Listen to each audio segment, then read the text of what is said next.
You said it wrong. I said it wrong. You weren't even listening. I was absolutely listening. You said, we need to make a decision about it. You could have just said, we need to decide. It's 3 words longer. Those mean the same thing. They do. But one of them sounds like you're writing a memo to yourself. And it's 3 words longer. Okay, fine. Maybe. But you interrupted me in the middle of a sentence to correct my grammar, which is what husbands are for. It's a public service. that is not what husbands are for. I'm fairly certain it is. Ask anyone. And with that utterly typical start to our day, welcome to Mr. and Mrs. Oxford. I'm Hazel. And I'm JD. And yes, before anyone asks, that truly is how our conversations go. Every single day. We can't help it at this point. It's just who we are. It's a condition. We've accepted it. But, and this is actually the perfect way into today's episode, last week we promised you something. We said we were going to tackle a thing that a lot of English learners quietly struggle with, and that many people didn't even know how to name. And we also said, same idea, completely different impact, which is exactly what we were just demonstrating, just now, in our little domestic exchange.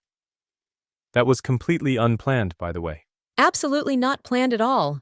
We just live like that. The thing we're talking about today is called nominalisation. And if you've never heard that word before, don't worry. Most people haven't, including most native speakers. But you have almost certainly done it. Probably in the last hour. Possibly in the last 5 minutes. And once you know what it is, you'll start spotting it everywhere. So, nominalisation. What is it? In the simplest possible terms, it's when you take a verb or an adjective and you turn it into a noun. You take something that was alive and doing something, and you turn it into a heavy, abstract, almost motionless thing. Like, decide becomes a decision. Fail becomes a failure. Achieve becomes an achievement. Discuss becomes a discussion. And the words themselves aren't wrong. Those nouns exist. They're perfectly valid. They're in the dictionary. The problem is when you use them instead of the verb, when the verb would actually do the job better. Right. So, we made a decision instead of we decided. They had a discussion instead of they discussed. We came to an agreement instead of we agreed. And here's the thing. If you're learning English and your writing sounds a bit stiff, or your spoken English sounds slightly formal, even when you don't want it to, this is very often why. It's not your fault. It's not your vocabulary. It's not your grammar. It's the sheer weight of the sentence. You've added extra words and extra layers of abstraction where you didn't need them. Can I tell you when I first really noticed this? I was reading something a student had written. This was a few years ago, before the podcast. And the whole thing was beautifully structured. The grammar was nearly perfect. The vocabulary was impressive. But it was exhausting to read. Because it was dense. It was incredibly dense. It was like wading through treacle. Every sentence had this, I want to say, heaviness, like each one was carrying a whole suitcase instead of just a handbag. And when you looked closely? Nominalisation, everywhere. The implementation of the new strategy resulted in the improvement of outcomes. Every single verb had been turned into a noun. Implement, improve, both nouns. And you could rewrite the whole thing as the new strategy worked.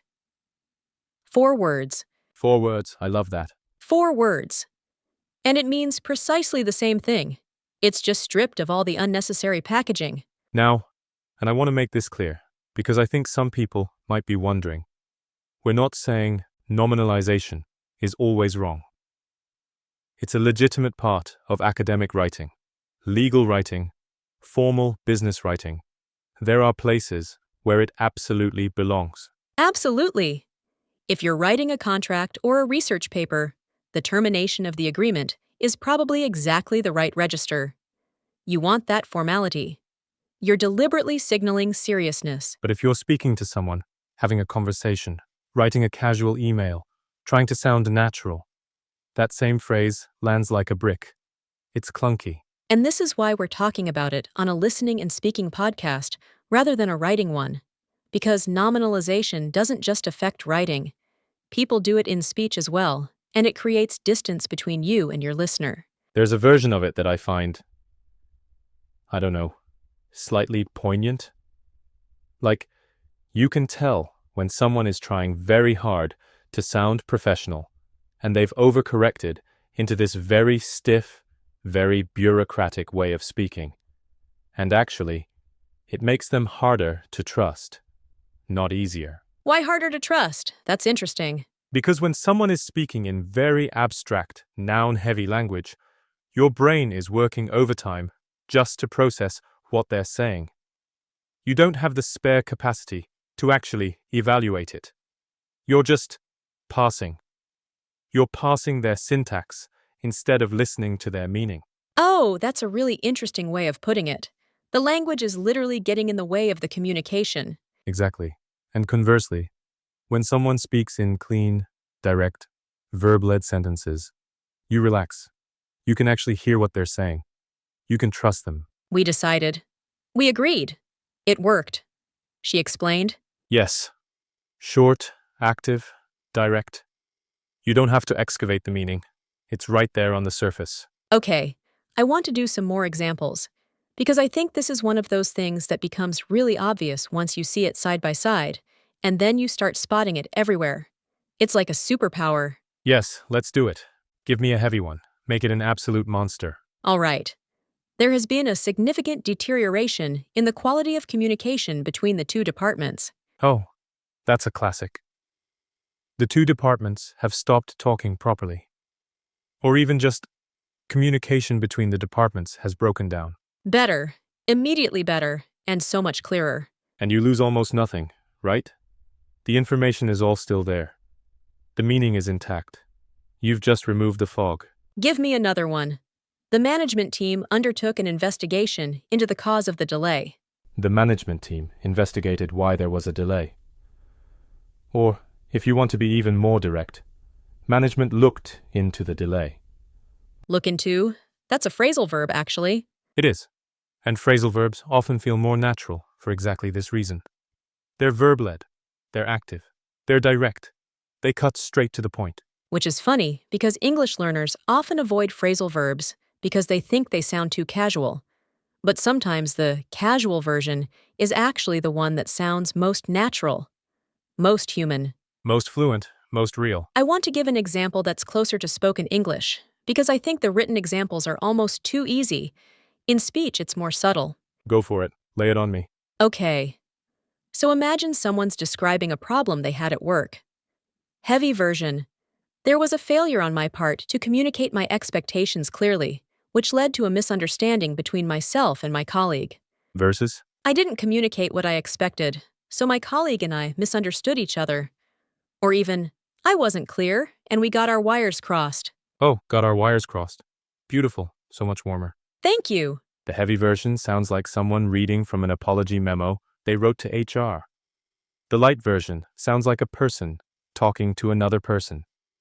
It sounds like a confession, rather than a report. And this is the bit I find interesting. The heavy version actually sounds more defensive, even though it's technically more explicit. A failure on my part to communicate is longer and more formal, but it feels like the speaker is hiding behind the formality. Because they are. A little.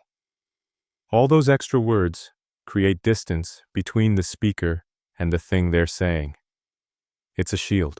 Whereas I wasn't clear is blunt, but it's honest. It lands.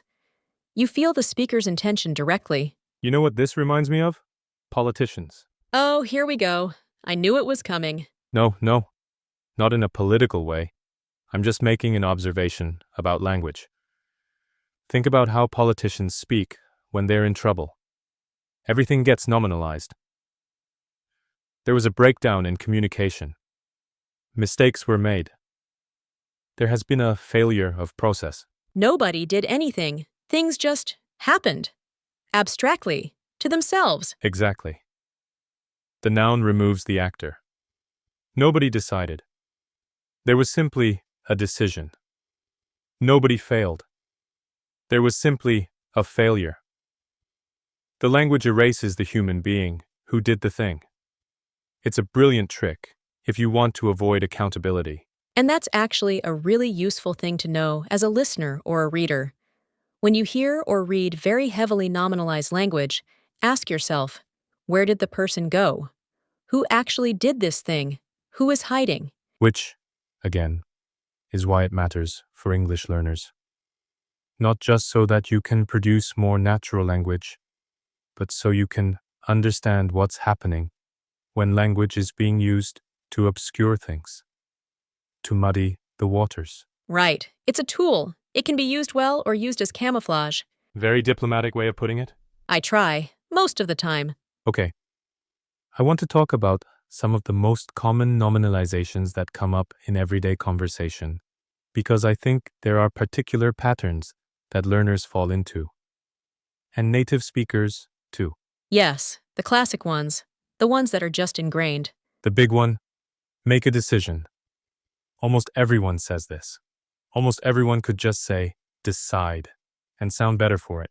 We need to make a decision by Friday becomes, we need to decide by Friday. So much lighter. Give consideration to, which is a beautiful piece of nonsense, means consider. It's like verbal gymnastics for no reason. Will give your application due consideration versus will consider your application. Same information. One of those sounds like a letter from 1987. The other sounds like a person. Come to an agreement. Agree. Reach a conclusion. Conclude. Have a discussion. Discuss. Make an attempt. Try. Take action.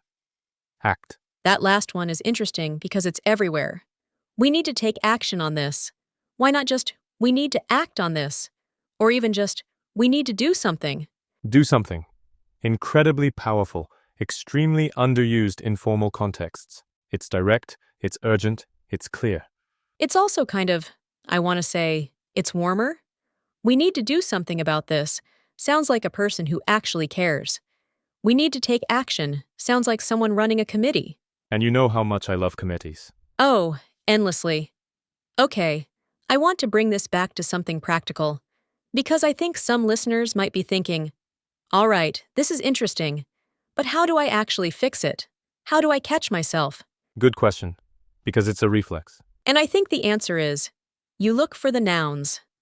Specifically, you look for nouns that end in certain suffixes, because nominalization has a very recognizable sound. It leaves a trail. Tion, ment, ance, ance, JD, Hazel. Yes. So if you've written or said a sentence and it's full of words ending in tion or ment, that's your signal to pause and look for the hidden verb. There's almost always a verb hiding in there. The organization of the event. The verb hiding in there is organize. The management of the situation. Manage. The development of a solution. Develop. And once you find the verb, the sentence usually gets shorter and cleaner almost automatically. It's like magic. It's a bit like, do you know that thing where you look for adverbs in writing? People say, if you're using a lot of adverbs, it often means your verb isn't doing enough work. He ran quickly. Quickly is compensating for the fact that ran isn't precise enough. What if you just wrote, he sprinted? Oh, I love that parallel. Adverbs and heavy nouns are both signs that you've chosen a slightly wrong word and then tried to fix it by adding extra words. A linguistic band-aid. Rather than going back and finding the right word in the first place. Go for the strong verb. Right, simplicity first. Then build from there, if you need to. Although, and I want to add a caveat, there are beautiful nominalizations. Language would be poorer without them. Imagination, forgiveness, courage, loneliness. These aren't the problem. Those are different, though. You're not nominalizing a verb in those cases in order to avoid the verb. There's no underlying verb that would do the job better. Those nouns are the thing. Forgive and forgiveness aren't interchangeable. They do different things. Exactly. Forgiveness is difficult is not the same as forgiving is difficult. Forgiveness is a concept, a thing you can hold and examine. That's what the noun form gives you. It's a considered choice. It's the difference between nominalization as a choice versus nominalization as a reflex.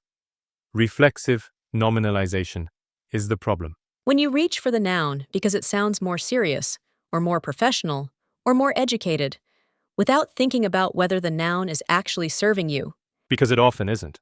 It's doing the opposite. And here's the irony that I love telling people. The more educated someone actually is, the more likely they are to use short, direct sentences. Legal writing is full of nominalization. Academic writing, especially bad academic writing, is drowning in it. But the smartest academics, the ones whose work actually reaches people, tend to write much more plainly. George Orwell wrote about this. His rules for good writing, very much anti-nominalization. Never use a long word where a short one will do. And I'd extend that to, never use a noun where a verb will do. Orwell also said, and I'm paraphrasing from memory, so forgive me if this isn't exact.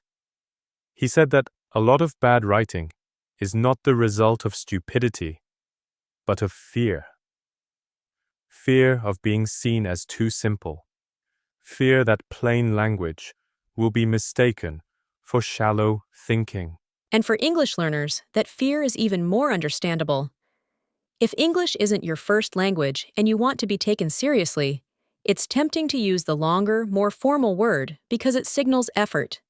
It signals competence. It signals that you have a big vocabulary and you want to show it off. But native speakers, and this is the counterintuitive thing, native speakers are not impressed by long nouns.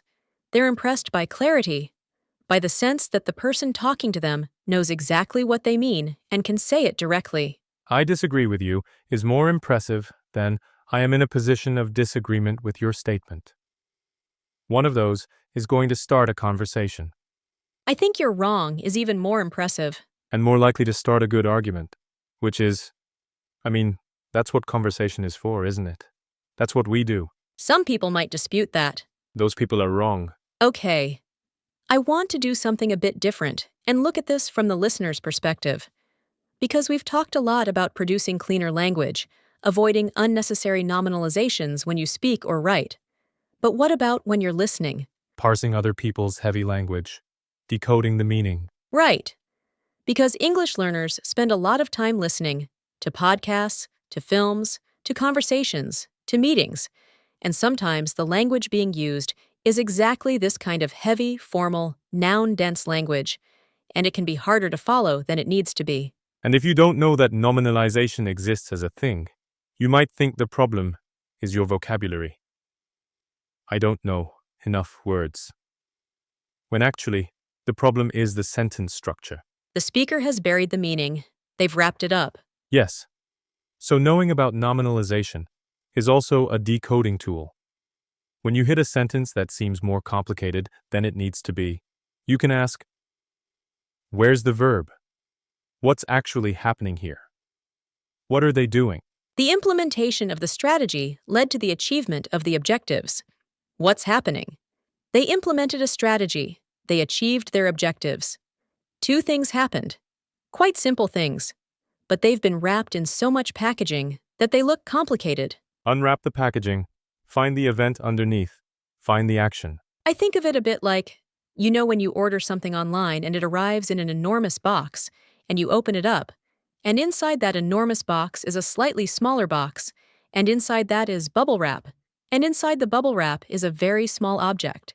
Yes, that is the exact experience of reading some business communications or an academic paper. Nominalized sentences are that.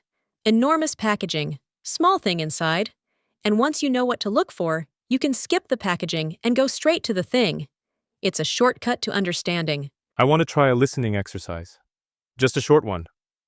I'm going to say something quite heavily nominalized, and then you tell me what I actually mean.